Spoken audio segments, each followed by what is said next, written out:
Saudi আরবের হজ ও ওমরা মন্ত্রণালয় বিশ্বজুড়ে মুসলমানদের জন্য বড় সুখবর দিয়েছে।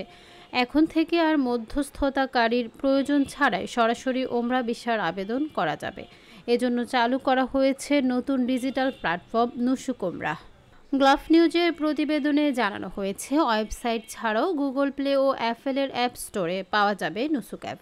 এই প্ল্যাটফর্মের মাধ্যমে আবেদনকারীরা সহজেই ই ভিসা, হোটেল বুকিং, পরিবহন, সাংস্কৃতিক ভ্রমণ সহ সব ধরনের সেবা একসঙ্গে পাবেন।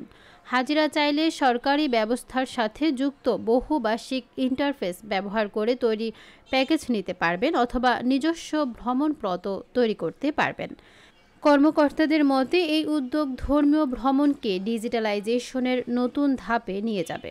পাশাপাশি এটি সৌদি আরবের ভিশন 2030-এর অংশ, যেখানে হজ ও ওমরাকে বিশ্বজুড়ে আরও সহজলভ্য ও আধুনিক করার লক্ষ্য নেওয়া হয়েছে।